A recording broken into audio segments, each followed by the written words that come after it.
안녕하십니까. 이 시간에는 지난 시간에 이어서 감사원에서 2022년 7월부터 10월까지 조사한 1차 내용에 관련된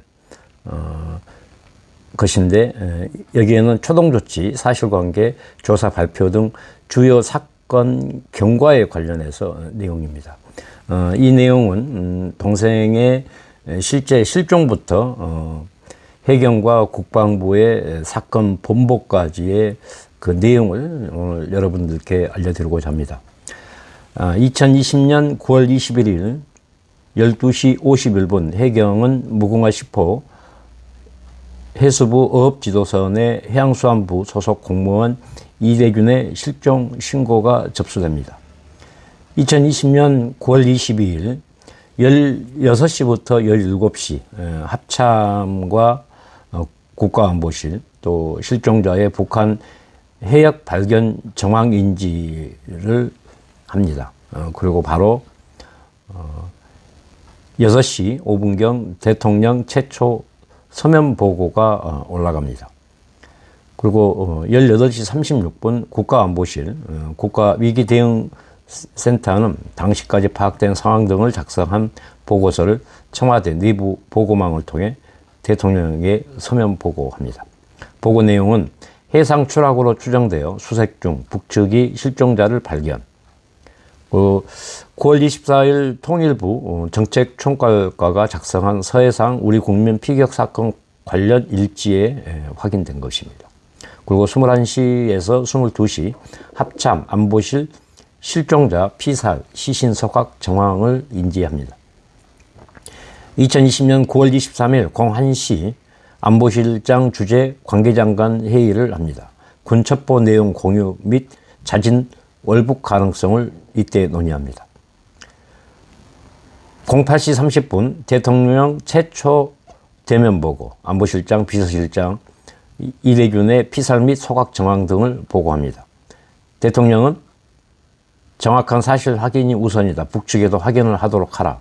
국민들께 그대로 알려야 된다. 라고 9월 24일 날 국회 국방부 장관 발언에서 확인합니다. 이 말은 뭐냐면 문재인이가 동생의 죽음을 그냥 국민한테 알리라는 이런 개소리를 합니다.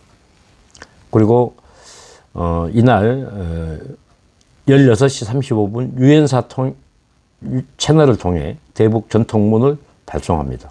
그리고 실종자로 표기합니다. 2020년 9월 24일 08시 안보실장 주재 관계장관 회의를 합니다.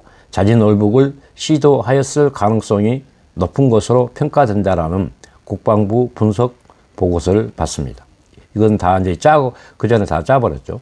그리고 9시 대통령 2차 대면 보고를 합니다. 안보실장 국방부 분석 보고서 내용을 그대로 보고합니다. 11시 국방부 입장문을 발표합니다.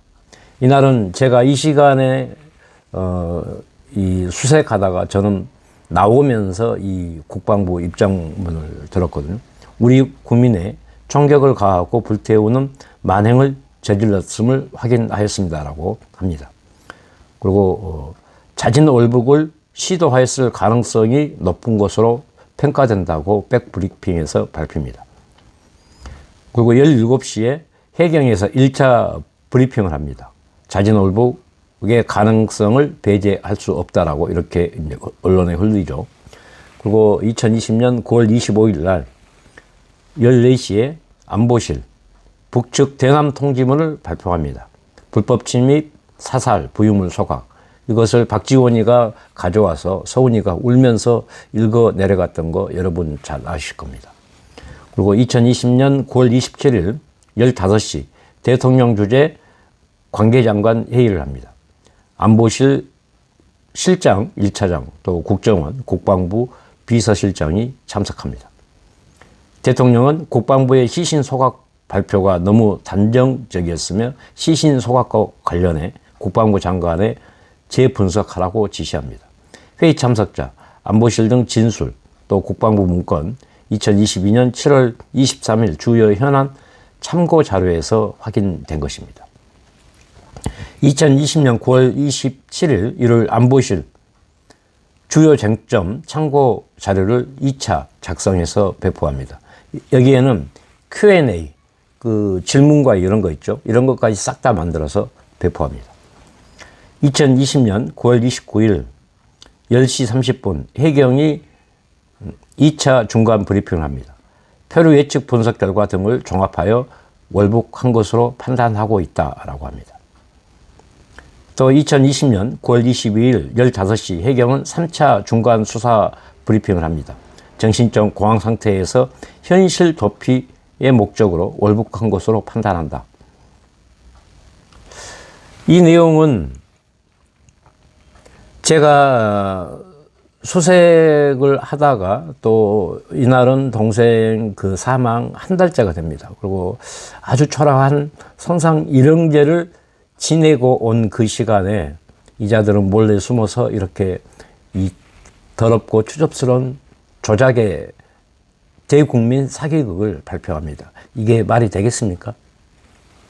그리고 2022년 6월 16일 날 오후 2시에 해경은 월북 의도를 인정할 만한 증거는 발견하지 못했다라고 번복합니다. 또 국방부는 자진 월북을 입증할 수도 없다고 발표합니다.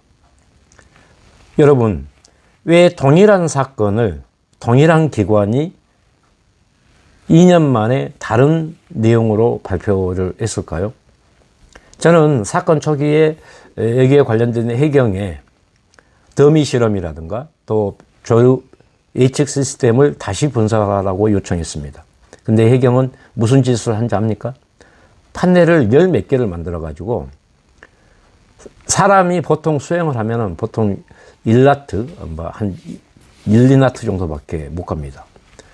조련이나 박태환 선수보다 더 빠른 어떤 분석을 했냐면 해경이 막 8나트, 9나트. 8나트, 9나트는요, 소형 선박의 그냥 풀 항해 속력의 속력입니다.